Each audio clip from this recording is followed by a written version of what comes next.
Hi, నేను మీ doctor Sujay, Shine speciality hospital neuro physician, నరాల డాక్టర్. ఇన్ని రోజుల వరకు వివిధ టాపిక్స్ గురించి చెప్పుకున్నాం కదా. ఇవాళ నరాలకు సంబంధించిన దాని గురించి చెప్పుకుందాం. టాపిక్ అయితే స్ట్రోక్ అంటే గుండెపోటు ఇట్లా అనుకోవద్దు. స్ట్రోక్ అంటేనే మెదడుకు సంబంధించిన దాని అర్థం. మెరుపు దాడిలాగా జరిగేది, లైట్నింగ్ లాగా జరిగేది. స్ట్రోక్ని తెలుగులో పక్షవాతం అంటాం, పెరాలసిస్, లక్కవాయువ, ఇట్లా రకరకాల పదాలు ఉపయోగిస్తాం. ఈ పక్షవాతం అనేది బ్రెయిన్కి సంబంధించి, రక్తనాళాలకు సంబంధించిన ఇబ్బంది. ఇది ఎందుకు వస్తుంది, ఎవరికి వస్తుంది, చిన్నవాళ్ళకు వస్తుందా, దీనికి కారణాలు ఏంటి, దీన్ని ఎలా నయం చేసుకోవాలి, వీటి మీద మనం డిస్కస్ చేసుకుందాం. పక్షవాతం అంటే, పక్షం అంటే ఒక పక్క, వాతం అంటే బలహీనం. దీని యొక్క లక్షణాలు ఇలా ఉంటాయి. సాధారణంగా పక్షవాతం అనేది రెండు ముఖ్య కారణాల వల్ల, అంటే రెండుగా విభజించబడింది. ఒకటి క్లాట్ అంటాం కదా, గూడు కట్టడం. అది గూడు కట్టి రక్తం ప్రసరించక మెదడు కణాలు దెబ్బతిని, వాటిని మా భాషలో ఇన్ఫాక్ట్ అంటాం. అంటే క్లాట్ వల్ల మెదడు డ్యామేజ్ అవ్వడాన్ని ఒక రకమైన పక్షవాతం, దాన్ని ఇన్ఫాక్ట్, క్లాట్ అంటాం. రెండోది రక్తం చిట్లడం, రక్తనాళాల నుంచి చిట్లి రక్తం బయటికి రావడం, దాన్ని బ్రెయిన్ హెమరేజ్గా అంటాం. పక్షవాతం అనేది ఈ రెండు కారణాల చేత పక్షవాత లక్షణాలు వస్తాయి. ఒకటి క్లాట్, ఇంకోటి బ్రెయిన్ హెమరేజ్.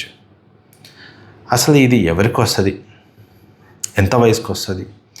వయసు నిమిత్తం ఏం లేదు, కానీ సాధారణంగా 60 ఏళ్ళ పైబడిన వాళ్ళలో వచ్చే అవకాశాలు. ఎవరెవరికి వస్తుందంటే షుగర్ కానీ, బీపీ కానీ, స్థూలకాయం, కొలెస్ట్రాల్ లెవెల్స్ ఎక్కువ, లిపిడ్ లెవెల్స్ అంటాం కదా, లిపిడ్ లెవెల్స్ లాంటివి ఎక్కువ, వయసు బాగా పైబడుతున్న వాళ్ళలో,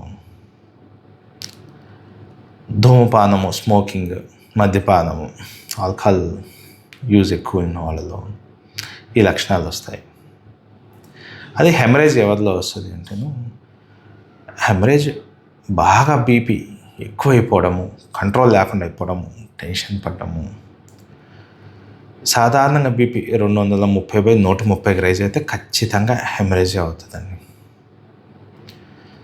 సో పక్షవాతం రెండు రకాలుగా చెప్పుకుందాం, క్లాట్, హెమరేజ్ అని. వీటి లక్షణాలు ఎలా ఉంటాయి, మనము సత్వరంగా ఏం చేయాలి అనేది తెలుసుకుందాం.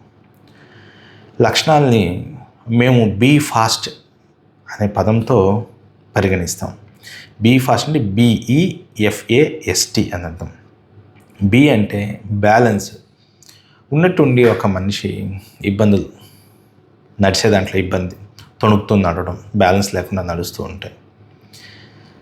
ఈ అంటే ఐస్, కళ్ళకు సంబంధించిన ఇబ్బంది, చూపు మందగిచ్చిన, ఒక పక్క కనిపించకుండా పోయినా, రెండు కళ్ళు వంకరగా కనిపిస్తూ ఉన్నా, ఇది పక్షవాత లక్షణంగా పరిగణిస్తాం.